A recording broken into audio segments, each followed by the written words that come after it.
Today's session is on using social media and technology, but it's not using social media to promote yourself and look, I love me, here, look how great I am. It's to use social media to create value for sponsors. And there's a big difference. Personal social media and professional social media are two different things. Sometimes you can integrate them very, very cleverly. Megan does a great job of that, where she can use social media to enhance her own brand, increase her own following, and meanwhile let her sponsors tag along and grow. And that's why she gets sponsors. And that's why the sponsors continue, and that's why they pay a lot of money for it. And we're gonna learn today sort of the tips and tricks with social media. But first, I wanna know who's here. How many people in the audience came yesterday to the networking session? Wow, thank you, about half. How many of you are racers? Also about, a little more than half. How many are marketing directors?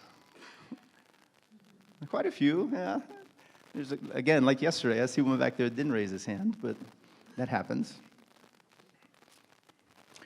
For those of you who don't know, I'm Alex Stryler. I wrote a book, Motorsports Marketing and Sponsorships. I started with Championship Off-Road Racing in 2005, worked there a few years, then went to Lucas Oil, helped run the Team Lucas program, which was the marketing arm of Lucas Oil that sold sponsorships for over 300 events for 8 racing series on NBC, CBS Sports, MAV TV, and I did that for about 8 years.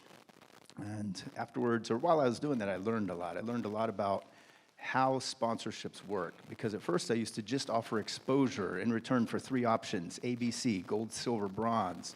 You give us money and we'll give you exposure. And the more money you give us, the more exposure we'll give you. It worked at the beginning. 10 years ago, that was a great way to get sponsorships, and that's how motorsports started. 20 years ago, the person who won the most races got the most exposure and got all the sponsors. Today, you don't have to race to get sponsored. Today, you just have to be visible, and you have to create value for those sponsors. So we're going to talk today about what I wrote in chapter 10 in the book. If you don't have the book, you can get a free ebook, downloadable, 95 pages. It's an abbreviated version. I cut out some of the irrelevant old stuff, but feel free to get the ebook. I will be updating the book, or I might be creating a new book in the next year or so that is more updated. This current book's about 10 years old, so some of the valuations are no longer valid, and social media is not relevant anymore the way it was back then. 10 years ago, social media was very, very different from the way it is today, but we'll talk about that. I also, in order to help racers understand what brands want from sponsorship, I started hosting sponsorship summits. And I've done a few so far. Some of them bombed, some of them did great, and they're getting better. So what we've learned is that the brands who attend want the racers in attendance to understand what those brands want from sponsorship. So our sponsorship summits are really brand-driven. A lot of marketing directors want you to know how to approach them. They want you to know what they need. They want you to know how to create value for them. And so we do those in our summits. I have a summit next month in January. At the end, there will be a QR code if you're interested in that. But today we're talking about social media and how to turbo boost that social media using artificial intelligence and technology with much greater efficiency. So the overall basis is, if you think about it like this, you're a sponsor, you want to sell goods. In the United States, there are about, 300 million social media users, approximately. That's not bad.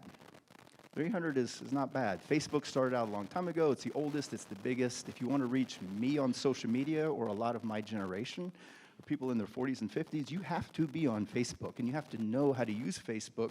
You have to understand the strategies to be more effective on Facebook. We're going to talk about that today. You also have to understand my children are not on Facebook, and the future of motorsports and the future of racing comes with youth. So you have to understand the platforms that youth are on. And the reason why that's important is because if you're trying to create value for a sponsor, you need to promote to that sponsor's customers, and those customers are probably younger millennials and youth who are growing older. So most brands don't want to promote to old people. They want to promote to young people who will grow with them over the years. And those young people are on different social platforms. Social media is so different today than it was just 2, 5, or 10 years ago that you have to understand how it's changing. We're in a whole new world. Technology is growing, and it's growing really fast, and it's changing fast. So You have to be on Facebook. You have to be on Instagram. You have to be on other platforms if you want to be sponsored, and because those sponsors want you to be on those platforms to promote for them. One great example is if in the United States we have 300 million Americans on social media. In China, there are over 1 billion consumers, and I say consumers on social media. These are people who purchase goods online who your sponsors want to reach. Most companies don't only want to sell to the local domestic market at the local track, and the Americans, they want to sell to everybody. If you're a brand, you want to grow, and if you want to grow, you need an international audience. Well, China has 3 times as many people on social media as the United States does. India has 470 million people. They also have more social media users than the United States. You take China and India alone, there's 1.5 billion people on social media just in those 2 countries. That's 5 times the number of people that are on social media in the United States.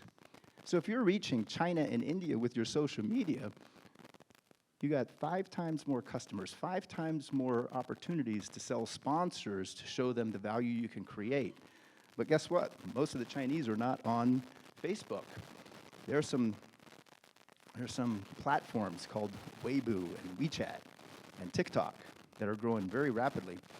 Now, I don't know Mandarin, so I've never used Weibo. I'm not even sure if I pronounced that correctly. And WeChat, we've all heard of that, but how many of you guys use it? Nobody, right? No, 1. Excellent. You're ahead of everybody in the game right now. And then there's TikTok. Raise your hand if you use TikTok. Excellent. Excellent. We're going to talk about that today. Yes.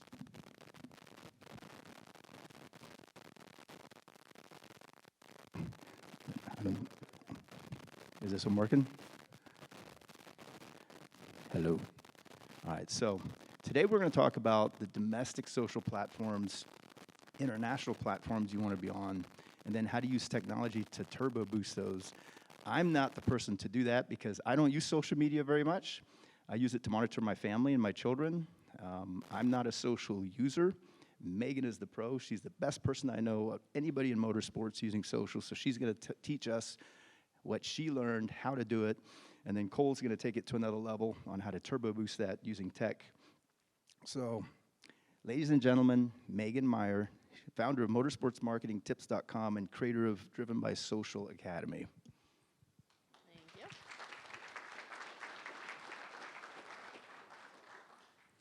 Good morning. Welcome, everybody. So I'll do a quick introduction. If there's anybody that doesn't know who I am, which Alex talks me up a lot. So I come from drag racing world. My dad started drag racing in the 70s. He stopped in 2015 when I kind of took his seat. So I've been around motorsports, drag racing my entire life. And while he was racing, he needed someone to write press releases for him and send out emails and take his picture and video. And my mom did it naturally, but she didn't really like it. I mean, she is a very creative person, but that's not really what she likes to do. So then naturally, it was my job. I was the oldest. And so I just kind of got the camera and fell in love with photography and videography. And I would come to the trade shows as soon as I turned 16, come to PRI and SEMA and Apex, and come with my dad to meet the sponsors. And we developed good relationships with them. And I'm very proud to say that our 3 main sponsors we've had for about 20 years. And it's all because of the relationships we've built with them, but also because we are constantly asking, what do you need? And that's kind of what we talked about the session yesterday is, what do companies want? They don't really care about the sticker on the car or on your suit. They want content. And whether it's because they can't make it themselves or they just want more, you can never have too much content. And so that's how we've been able to keep our sponsors happy. And I think that kind of gets lost with racers. They get too focused on putting the logo on the car because they want the car to look good. Nobody wants to have a blank car, but at the same time, kind of like what Alex said in the intro, you don't have to win races. You don't even have to race to get sponsored. We all know what an influencer is or a brand ambassador. There's a 12-year-old that has never driven a car, but he can get a sponsor to make content and post pictures and videos. So just over the years, I've been able to really work with my sponsors to create good content, and I just naturally fell in love with social media, and I was just one of the early adopters when it did start getting used for a marketing tool that you could use to reach new audiences when you're not at the racetrack. And so I started our Facebook and Instagram business pages in, I think it was like 2010, 2011. So, you know, kind of on the beginning of that climb with social media. So I don't know everything. There's a lot I don't know, but I do kind of know the basics and how to get good content and how to help your sponsors. So I'm going to go over what platforms your sponsors' customers are on and what strategies to do to reach them using those platforms. And then how can you use that to provide value for your sponsor other than offering them exposure, and then switch it over to Cole of how to use AI to be more efficient and effective. So let's say you want to be sponsored by Monster. You know, everybody here probably drinks Monster, and they have a huge following and a very well-known brand. So Facebook, 25 million, 8.6 million on Instagram, 3.17 million on YouTube, and then 2.9 million on Twitter and TikTok, and those are just the main platforms. So how can you help them if they're already on those platforms? Well, they want to reach their target market. So who is that?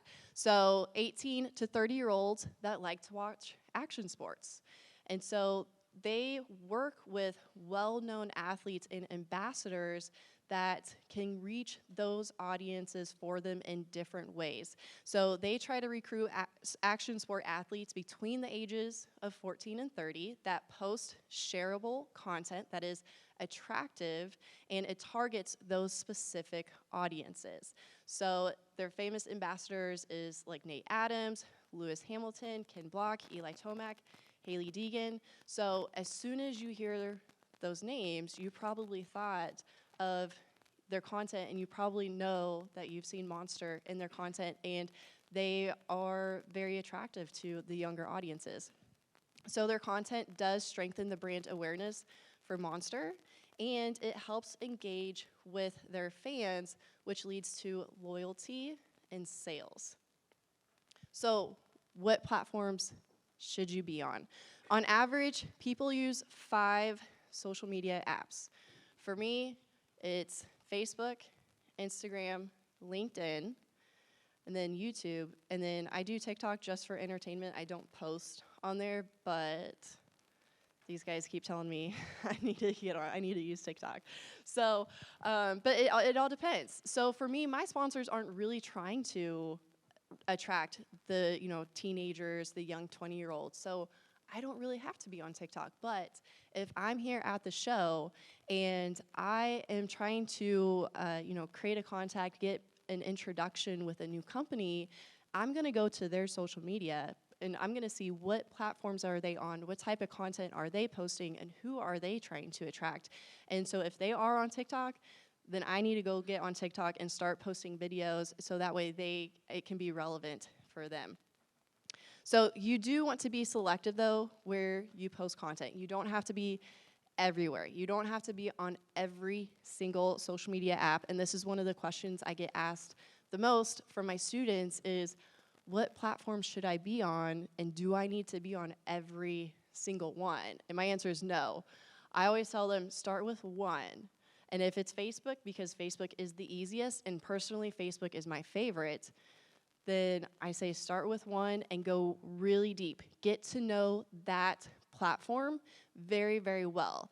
And then once you master one of them, move on to the next one. So then maybe that's Instagram. So then maybe you start posting on stories and you start doing reels and you do live videos and you do the engagement stickers on stories. So start with one. Get really good at it.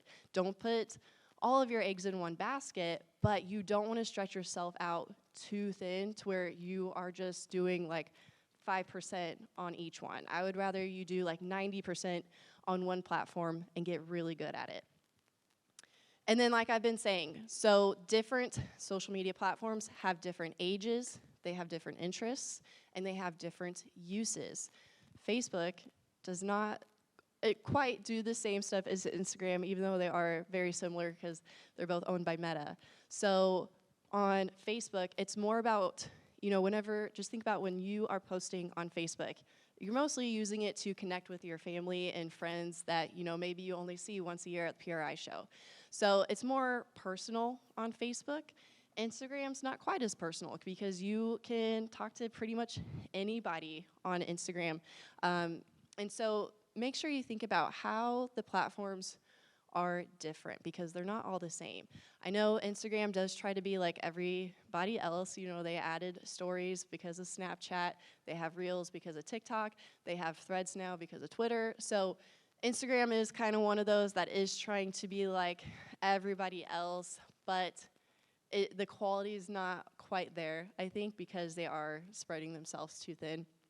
So think about when you are trying to approach a sponsor, think about what platforms they are on, who their target market is, who are they trying to reach, who are they currently reaching with their posts, and then if you're not on that platform, maybe start to consider getting on that platform and start making content to reach them. So some strategies that you can do to increase your brand exposure, my absolute favorite one is repurposing. Just because you posted a picture or video does not mean you can never post it again. Content shelf life is very, very short, 24 hours or less. So you can definitely repost pictures and videos and use the exact same caption with it, and you won't have any issues. In my class, Driven by Social, I share an example of one I did. It was a promo post I did for Lucas Oil. It was a very simple video. It had no editing on it. It was just a raw video I posted of the crew guys pouring the oil into the drain pan and then putting that on the car. That was it. It was 1 minute long, maybe. First year I posted it, got 1.3 million views. I posted it exactly 1 year later. On Facebook, it got 1.3. 1 year later on Facebook, this year, it got 2.4 million views.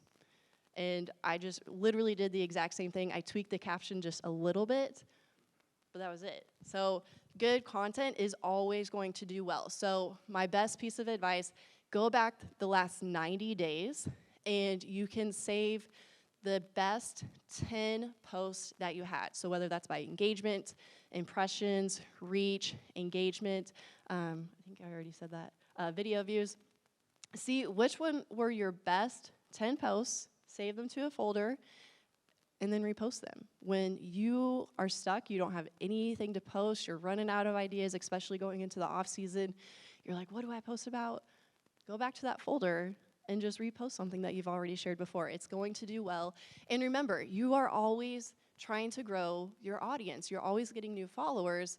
So the new people that are here today that weren't there 90 days ago, they never saw that video or that picture. So it'll probably be the first time that they've seen that. And with the algorithm, it is hard to reach your entire audience. You only reach about 6% of the people that follow you. So it increases the chances of that content actually getting seen, viewed, liked, commented on, especially if it is a sponsored promotion post. You can definitely repost those. And the next one is redistributing. This is very simple. It's basically saying, hey, I made this post on Facebook, so let's talk about that video I did for Lucas Oil. I did this post on Facebook. I'm gonna share it on Instagram. Same post, but I'm gonna tweak it. So Facebook, you can do the horizontal, square, vertical videos. Instagram, just do the vertical videos for Reels. They take up the most real estate on your screen. They do the best. Instagram has been really pushing out Reels because they are competing with TikTok. So, but you might need to tweak it. So maybe you recorded the video horizontally. You don't wanna post that horizontal video on Instagram because it's gonna look really small and it's gonna be hard to see it. So go into an app or go into your photos on your phone and crop it so it is the vertical 9:16. Maybe you put it together with another clip, add like a transition, add some music to it. So you wanna make sure that you know, if you are, like I said, running out of content ideas, another strategy you can do is redistributing, but make sure you tweak the piece of content to match the platform that it's going on. Next up is giveaways. I love doing giveaways. I have a video on my YouTube. If you just look up Megan Meyer Racing, I have a whole video about giveaways and how you can use them to help your sponsors and increase your followers and engagement. So giveaways are the easiest thing you can do when you don't know what to post. You can either do like something of your own merchandise, or you can do a sponsor's product. Sponsors love giving away their products, getting their products in their hands of their target market. So if they have like a sample pack they could send you, or maybe you could do like, you know, the actual products of something. So ask your sponsors, hey, I'm gonna be doing a giveaway on social media. Can you send me a product to give away? Of course, they'll probably send you 10 of them. So they'll ship it to you. You make your posts, your pictures, videos, share it once or twice, and then, you know, pick your winner and ship it out to them. So one thing that I do love to do with giveaways is I like to use it to increase my newsletter list. So most of the giveaways you see, it's, hey, like and share this post and tag 3 friends in the comments. Okay, but the reason for that is because they want those 3 friends to follow that page. Maybe they will, maybe they won't. If they do, they'll probably fall off and unfollow the next week or so because they probably don't care what you're posting because it's probably not your target audience. So instead, I like to put a link, whether it's in the caption on Facebook or the link in the bio on my Instagram, and have just a very simple Google Doc or Google form where they just put their name and their email. And then maybe if like I'm giving out a shirt, I'll ask for a shirt size or something like that.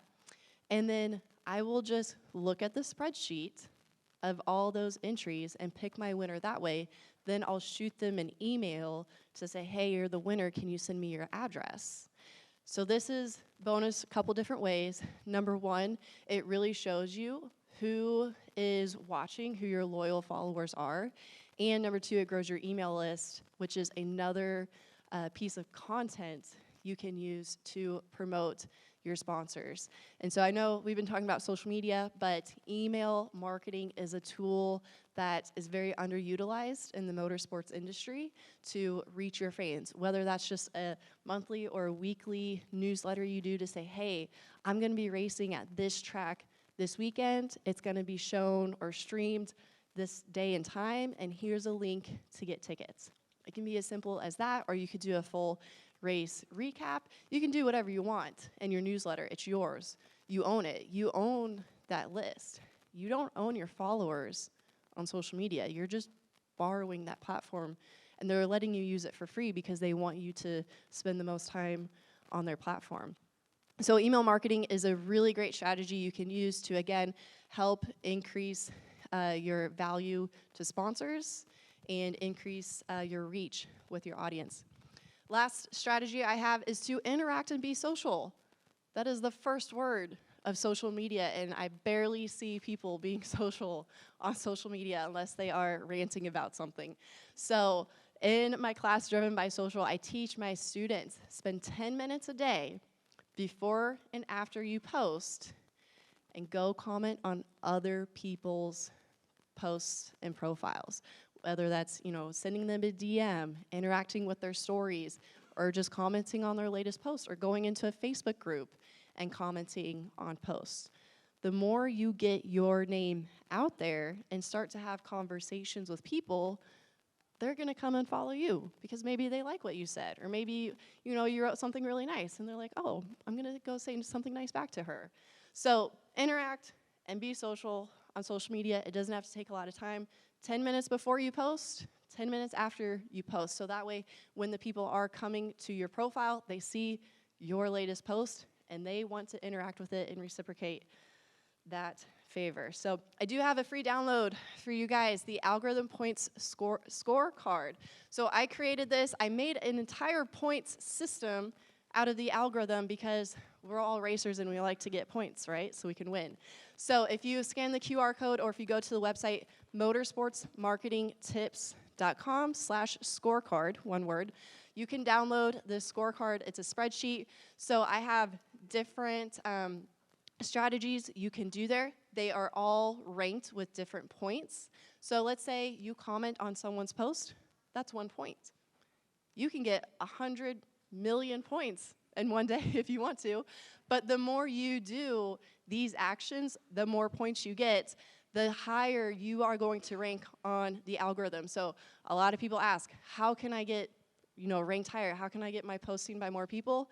You have to interact and get more points with the algorithm. So I made it super simple. I gave you guys an entire points scorecard system, so that way, because I know we're all very competitive. And in the future, I do want to kind of turn this into an actual competition and have some giveaway prizes from my sponsors. So there you go. So just a couple more tips here. How can you actually provide value other than trying to grow brand awareness and exposure? So when you are posting on social media, always think about your brand and your story. Talk about how you got started racing. Why are you here? What got you started? Was it your dad, your grandpa, uncle, mom?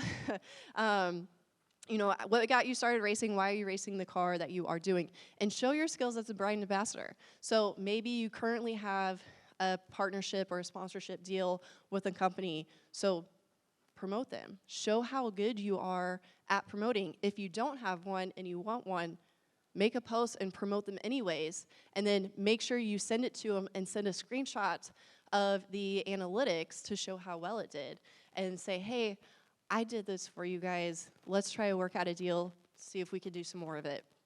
Get familiar with the products or services you do want to promote, and promote unique exclusive offers for those companies, and be relatable to the sponsors' brands. One thing we talked about yesterday is, they were saying, hey, maybe on social media you portray yourself as a bad boy, but that doesn't match our company brand. We don't want the bad boy. So they're gonna say sorry. So you might be the winningest, the world champ in your series, but if your brand image doesn't match theirs, they might walk away. Influence the stage of the customer's decision-making process. I think, again, this is one thing that gets lost with social media. You can definitely influence the stage of when they are going to buy this product. So maybe it's something that a company debuted at PRI, and it's a company that you work with. So definitely make posts, say, hey, this just debuted, maybe do like a video explaining how it works. And then later on, you can keep posting about it and encourage those people to go and actually buy the product. Not every post has to be a sales post. You could do a how-to video or an install video, or showing the details of the packaging, anything like that. But you are influencing when and how they buy. And last is to incentivize the fans to engage and participate. So this could be a giveaway. It could also be posting quizzes and polls on your stories. It can be as easy as that. But that is one thing that is included in the algorithm scorecard is, if you are posting on your stories and you do a poll or a quiz, those are some extra points you can get with the algorithm. So I'm going to pass it on to Nicole. So when everybody is on social media, everybody in this room is on social media, right? Raise your hand if you use a business page to promote your racing social media. So everybody in here, I think everybody's hands went up. So how else can you stand out? So Cole is going to tell us how to use tech to stand out and be more efficient and effective with your media. Awesome.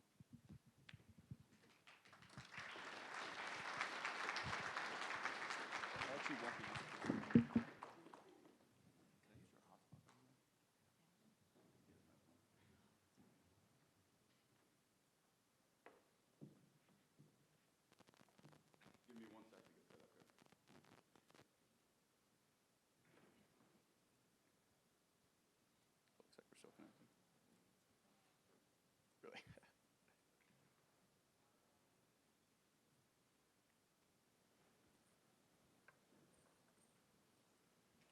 Cool.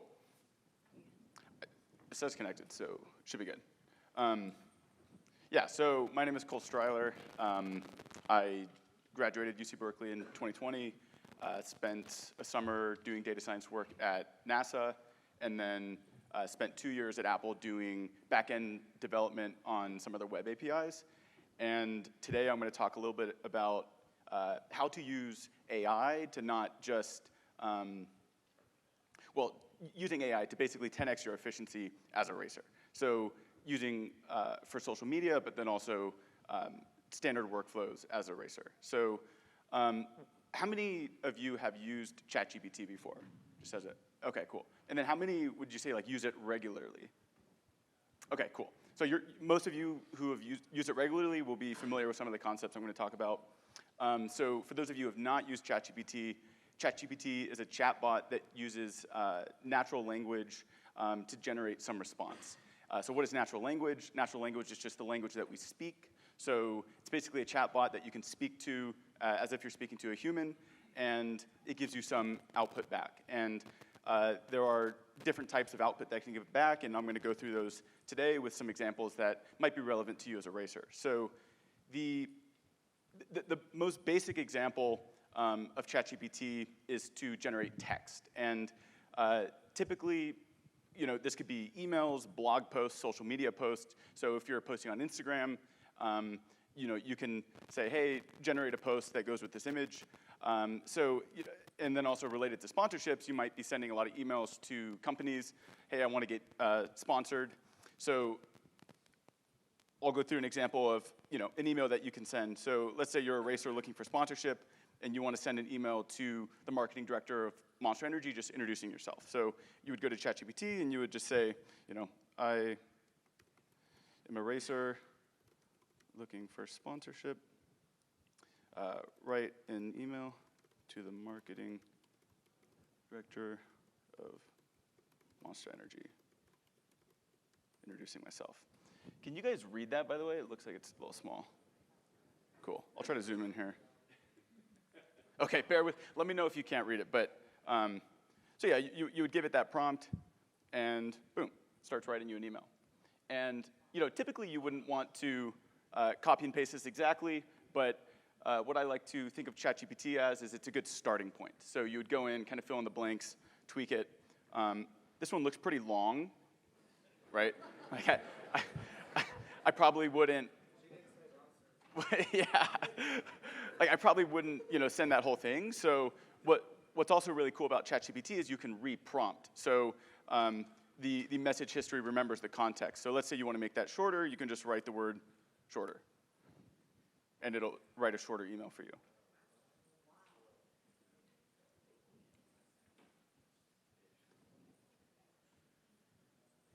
You can also use it, so let's say you're starting a race team and you want to come up with some name ideas for your team. Names are hard, so let's use ChatGPT to help us come up with some names. So I am actually starting a Class 11 race team at the end of the year, and I want a name for that. So you could say something like, generate a list of 20 potential names for a Class 11 Baja race team. Let's see what that comes up with.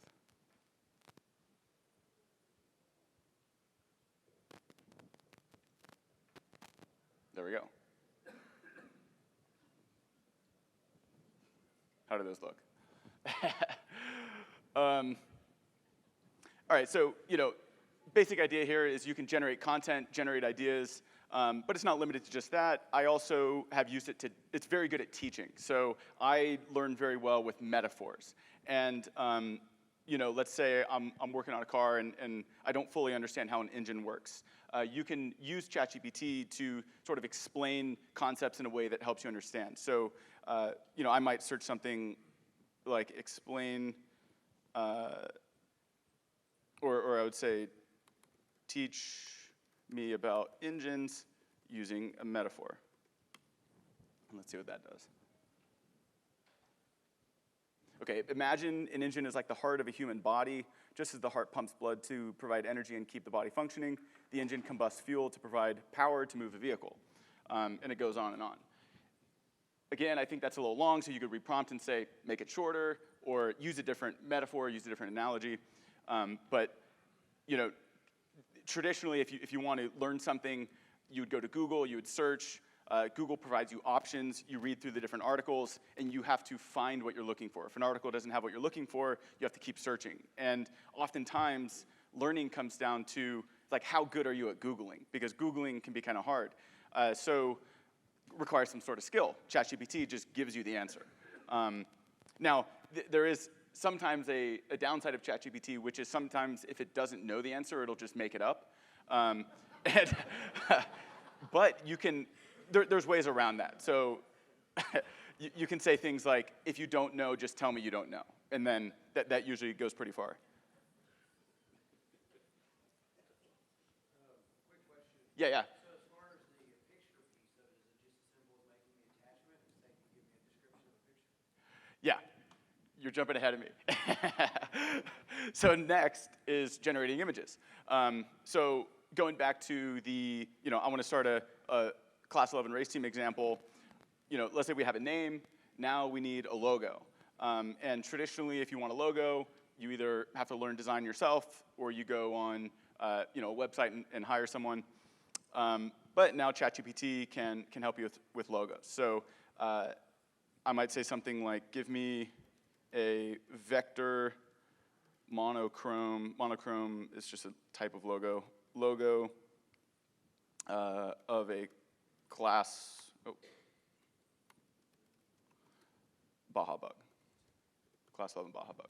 Cool. Let's see what that does. This may take a sec because of the internet.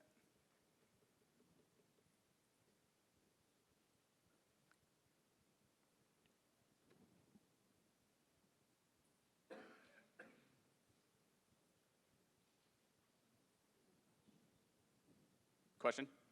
Yes. What about like rights, matter of fact, and if it's going to do a drawing, I mean, could that be that somehow somebody drew that one time on the internet and they posted it, and then, how does, what does chat do? Does it sort of like change it a little bit, so this way you can get infringed with the rights in that case? Yeah. I mean, that's a great question. So, well, first of all, this is the logo generated, and you can obviously reprompt and get different logos. So, gentleman here asked, how does it know? Is this basically just a drawing or some sort of combination of what it's already seen? And the answer is yes and no.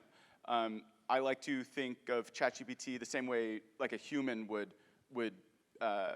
think to draw a bug. So, we have seen bugs in real life. We've seen photos of them.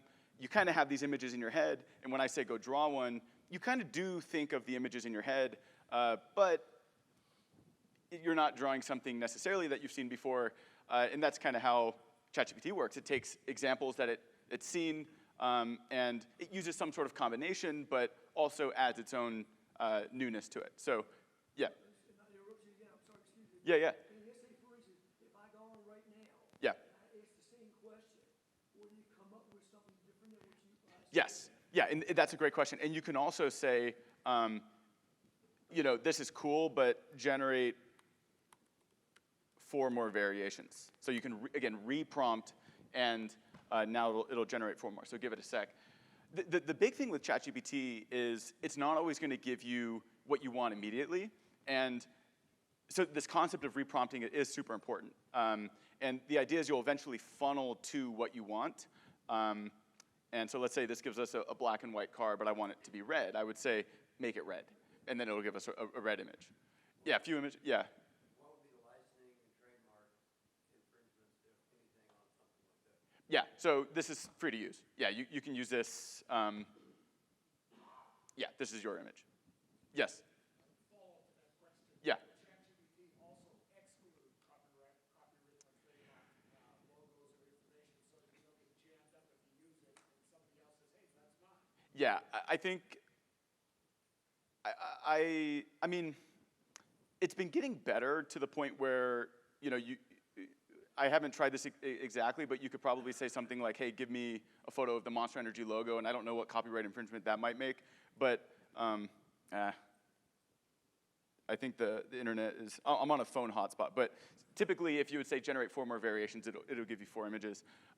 Yeah, I mean, in general, it's pretty safe to use. I would say if it gives you a logo of a company, which I think as it gets better and better, it will get, more accurate at producing, logos it's seen, then I would be careful with it. But yeah, like this image is free to use. Yes?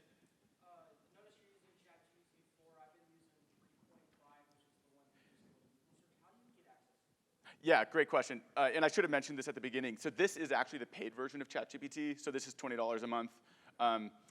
ChatGPT 4, I believe they actually paused signups for a few weeks just because their servers were overloaded. So ChatGPT 3.5, which is the model that precedes this model, I believe they don't have the image generation yet. Something to think about. Eventually, probably within the next few weeks, you will be able to sign up for ChatGPT 4 again. Cool. Any other questions about the images? Yeah. Couldn't you always go on like a Google search and see if that image is out there as well? Just to double check. Yeah. Sure that there's no copy or you're infringing on someone else. For sure. So Google has an image search capability. You can upload an image and it'll search a database to see if that matches. Probably a good idea. Yeah. Cool. All right, so that's generating images. I hope the internet works on this next one, but you can also use it to perform simple tasks. So if you're a business owner or, I mean, I think most racers are in some way a business owner, you're an owner of your program, you can sort of automate some workflows that you do. So I work a lot with CSV files as doing data science work, and let's say I want a quick way to make a CSV file. So I can. What is CSV? You can think of it as like an Excel sheet. Yeah. Okay, so let's say I give it, say I have a list of names and emails, format this into a CSV file for me, and then I can give it some names. So let's say Cole, Megan, Alex, and then I'll do some test emails. So Cole at test.com, these are not our real emails, Megan at test.com, and then Alex at test.com. And it should give us a CSV file that we can download.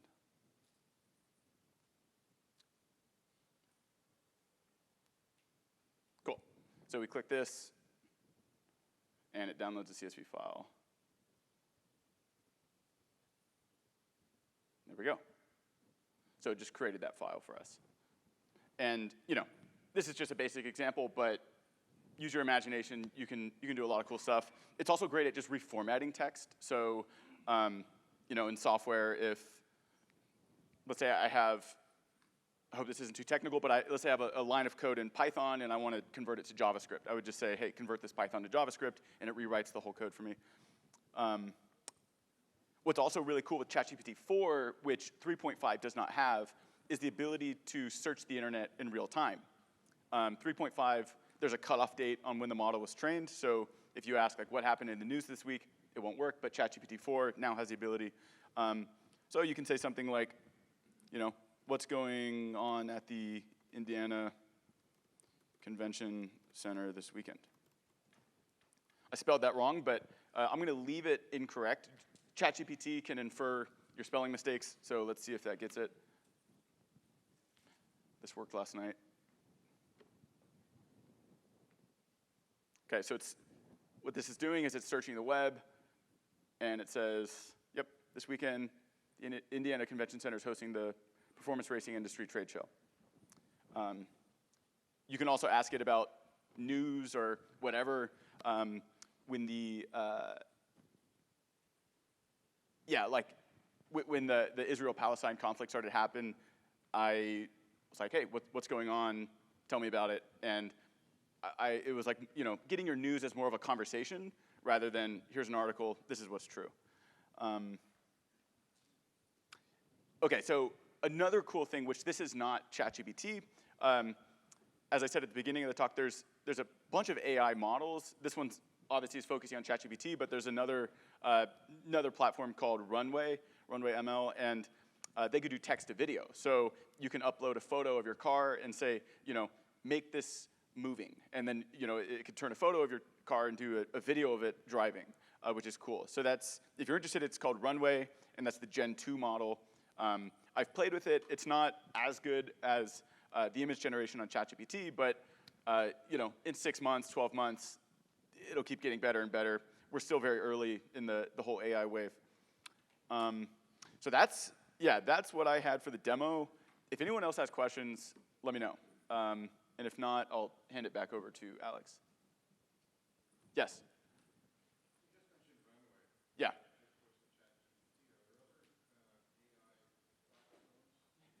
Yes. Yeah, so actually, I haven't used it yet, but Google just released one last week that supposedly beats ChatGPT 4. I'm skeptical, but worth looking at. I don't know the name.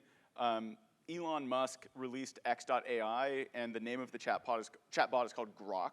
So I think he's actually going to integrate it into the Twitter interface. So if you use Twitter, you will be able to use Grok there. And yeah, I think what we're going to start to see right now, OpenAI released ChatGPT, and that was sort of the first AI chatbot. I was asked yesterday, what does the future of this look like? I think in the immediate future, what we're going to see is a lot more options that have a slightly different focus. So, Elon's Grok, he says that was inspired by him reading Hitchhiker's Guide to the Galaxy, and that book talks about how we're sort of asking the wrong questions about life, and we should be sort of asking the right questions to figure out, like, what is this life? Like, where do we come from? And so Grok, kind of the mission of Grok is to ask the right questions about the universe and try to figure out where we came from. OpenAI, that's not their mission. So, yeah, like I said, I think we're going to see in the immediate future a lot more options with different niches, but this is, from what I've used, I use it every day. I don't really use Google anymore. This is the best one so far, but that could change in a week. Yeah. If I want ChatGPT to write an introduction letter to a beverage company and then change it to, let's say, a tire company versus a shop company. Yeah. Good question. So, okay, so what he just asked is, what if I want to write an email to, let's say, Monster Energy, but then I also want to send an email to BF Goodrich? How can I do that? Well, again, going back to the concept of reprompting, you don't necessarily have to tell the AI, hey, write me an email that does this. You could just say, all right, now tailor it to BF Goodrich, or tailor it to whoever. Or you could say, write it more formal, less formal, make it funny, add a joke. And yeah, you can really tailor it to sound like you. You can also give examples of things that you've written and say, this is my style of writing, create something similar.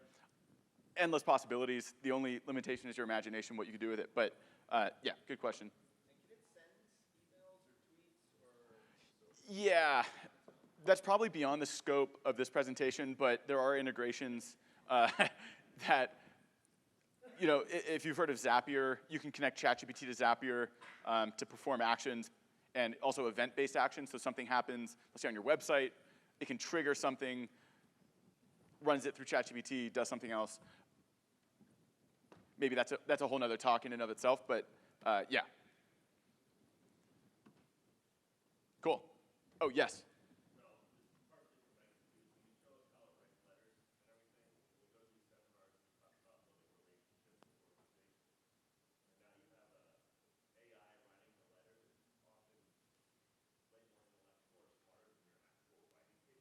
Right.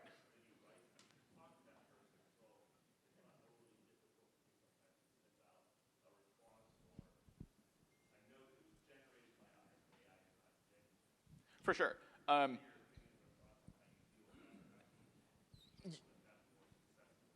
For sure. So, comment was, or question is, it's pretty easy to identify something that's written by AI.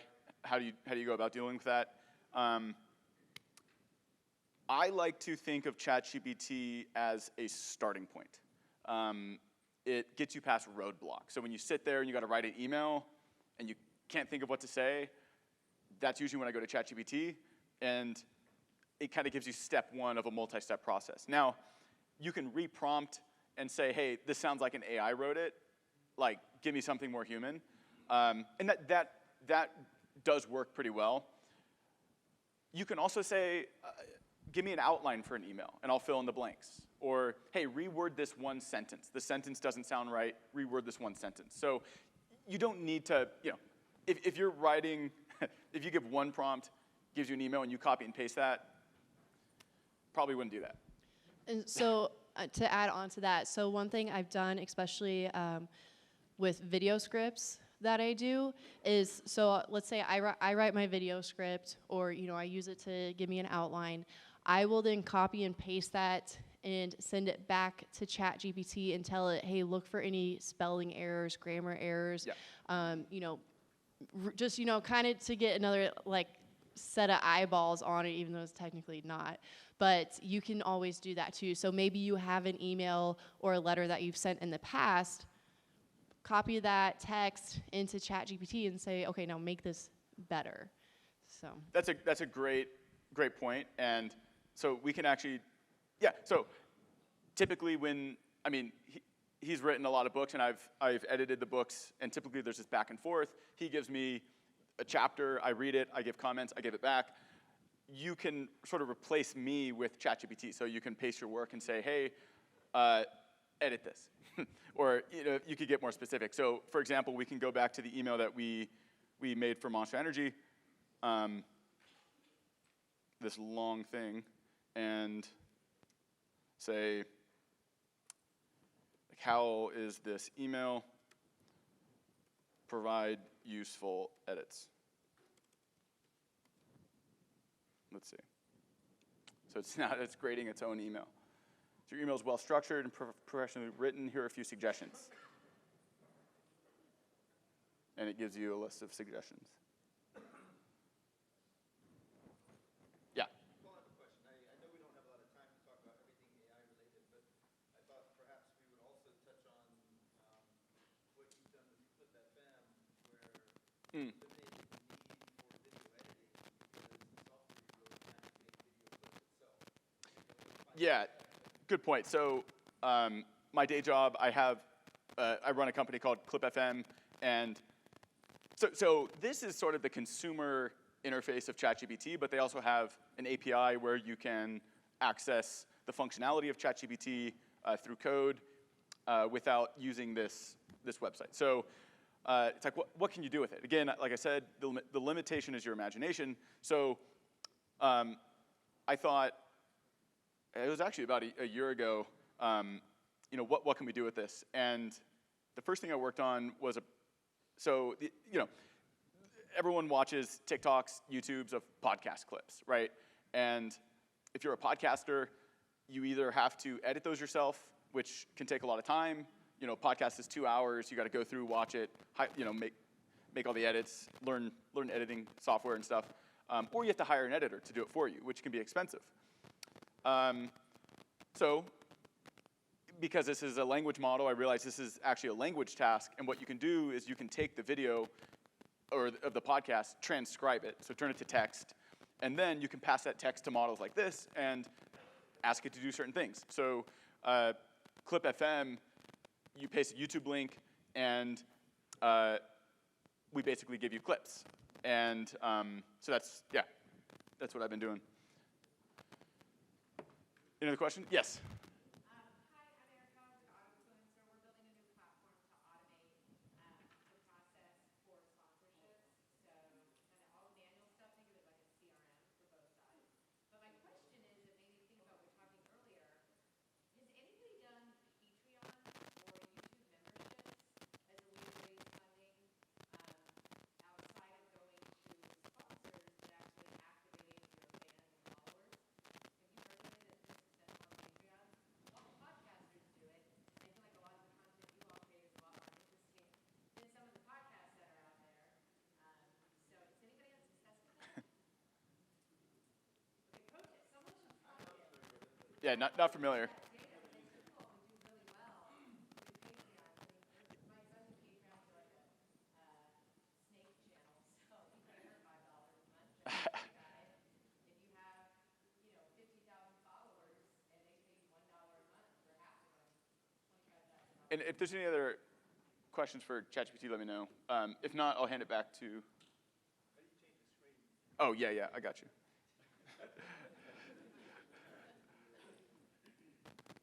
Awesome. We just have a couple more slides for you guys, and then we'll do a little bit more Q&A at the end. Don't mention membership. Do you guys have any questions for me? The technology is something way over my head. That's why Megan and Cole are here to help explain it. The ChatGPT is barely scratching the surface of what can be done. When you get deep on AI, it's a tool that you can use that can make you more efficient in so many ways. And I'm just now discovering it. This stuff came out last November. So it's only about 1 year old. 58-year-old guy like me is just, it's way over my head. But I've seen what it has done in terms of creating more value for me personally and more efficiency. So I encourage everybody to start using it. And the ChatGPT is just one small tool of AI. We're going to try to talk about more AI and deeper tools at our next sponsorship summit. We're going to have one on January 13th. If you want, we have a PRI special. It's 60% off only for PRI, and it's yesterday and today only. I am taking questions.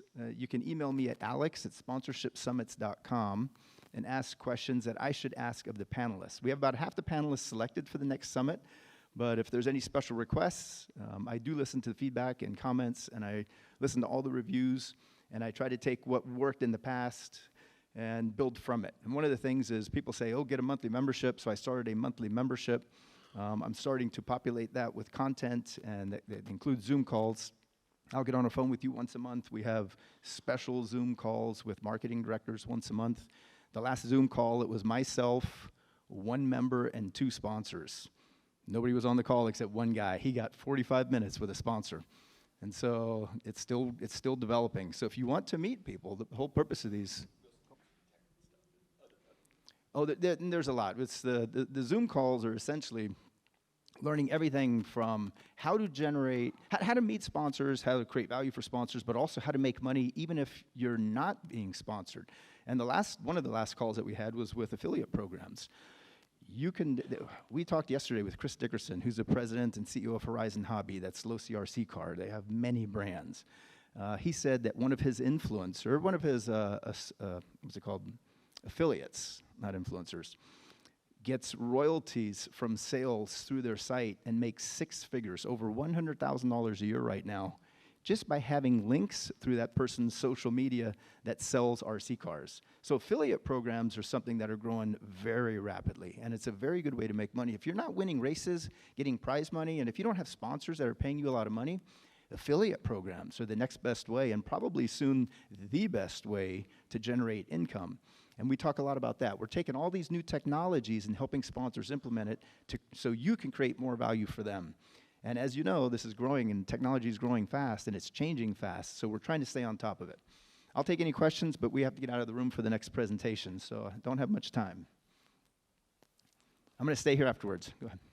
2 points. One, is that information available somewhere else? I don't know if all of us can. Sponsorshipsummits.com. The website. Oh, I have an Instagram account, apparently. Hold on. We just created an Instagram. It's at Sponsorship Summits, and we'll post clips and stuff if you're interested. But if you go This is all to new the to me. website, it should have the discount right now until tomorrow. Yeah, sponsorshipsummits.com will have the discount until tomorrow. Yes, yes. I'll stay here if you want to come up talk. Yeah, and guys, we got cards here. We can stay up here for just a couple more minutes. I have while 3 books left. you If guys anybody are- wants a book that has my business card in it,